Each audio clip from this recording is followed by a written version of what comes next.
بسم اللہ الرحمن الرحیم۔ جی ویور، ہم بات کر رہے تھے حضرت امام ابو داؤد رحمۃ اللہ علیہ کے بارے میں۔ امام ابو داؤد رحمۃ اللہ علیہ نہایت جلیل القدر محدث، عالم، فقیہ، مفسر اور متعدد علوم کے ماہر ہونے کے ساتھ ساتھ بے حد متقی، پرہیزگار اور عبادت گزار بھی تھے۔ آپ بہت سادہ مزاج کے تھے، شریعت کے احکام اور سنت نبی صلی اللہ علیہ وسلم کی سختی سے پابندی فرماتے تھے اور خلاف شریعت کام ہوتے دیکھ کر آپ کو بڑی تکلیف پہنچتی تھی۔ امام ابو داؤد رحمۃ اللہ علیہ کے مزاج کی سادگی اور تقویٰ کا اندازہ اس بات سے لگایا جا سکتا ہے کہ آپ کے کرتے کی ایک آستین تنگ تھی اور ایک کشادہ تھی۔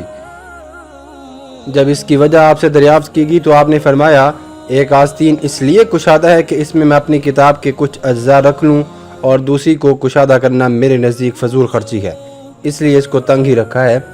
ائمہ کرام رحمۃ اللہ علیہ کا کہنا ہے کہ امام ابو داؤد رحمۃ اللہ علیہ اپنی عادات اور سیرت کے اعتبار سے اپنے استاد حضرت امام احمد بن حنبل سے ملتے جلتے تھے۔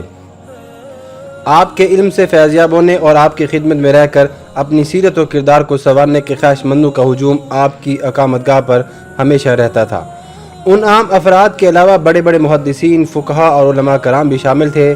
امام ابو داؤد رحمۃ اللہ علیہ نے متعدد کتابیں تصنیف فرمائیں، ان میں سے سب سے زیادہ شہرت سنن ابی داؤد کو حاصل ہوئی۔ اس عظیم کتاب کا تفصیلی ذکر آگے کیا جائے گا۔ آپ کی دیگر کتابوں کے نام مزید آپ کو بتاتے چلتے ہیں۔ کتاب الرد علی اہل القدر، اس کتاب کے نام سے ظاہر ہوتا ہے کہ اس میں مسئلہ جبر و قدر پر اظہار خیال کیا گیا ہوگا۔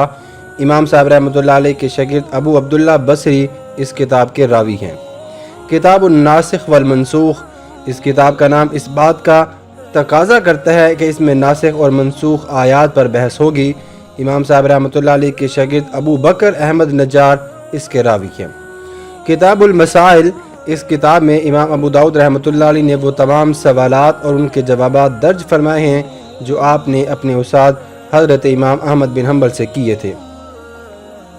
مسند مالک، حضرت ابو داؤد رحمۃ اللہ علیہ نے یہ کتاب غالباً 20 سال کے قیام کے دوران تحریر فرمائی۔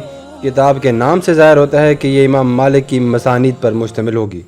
کتاب المراسیل، یہ رسالہ 1310 ہجری 1892 عیسوی میں شائع ہوا۔ قیاس ہے کہ 56 صفحات پر مشتمل اس رسالے میں مرسل روایتوں کا بیان اور ان پر بحث ہوگی۔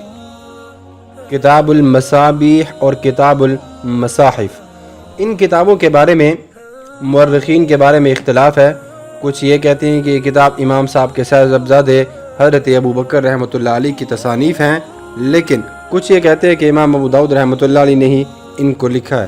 کتاب البعث والنشور، اس کتاب کے بارے میں اس کتاب میں موت کے بعد حاصل ہونے والی آخرت کی زندگی پر بحث کی گئی تھی۔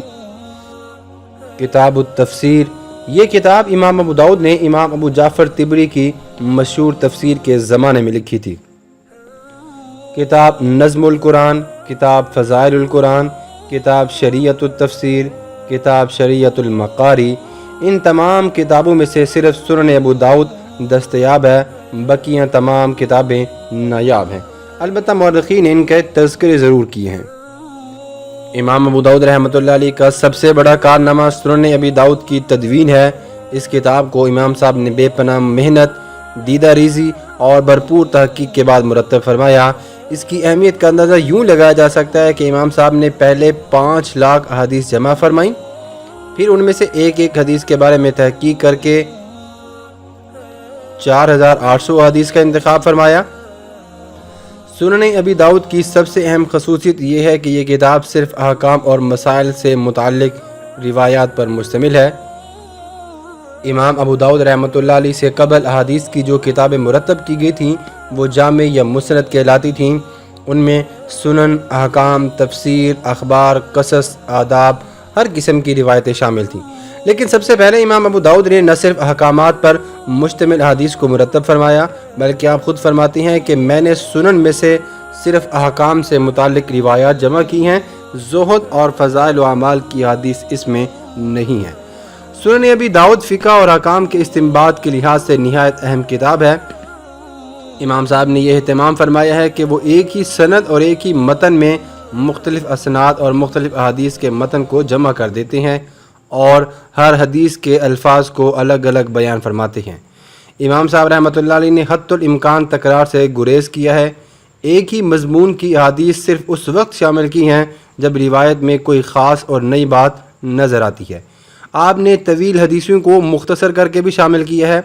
امام صاحب نے اس کتاب میں 187 ابواب پر مشتمل اس کتاب میں موضوعات کی جامعیت کا خیال رکھنے کے ساتھ حسن ترتیب کو بھی پیش نظر رکھا ہے۔ امام ابو داؤد رحمۃ اللہ علیہ نے سنن ابی داؤد کا بیشتر حصہ بغداد میں مرتب فرمایا۔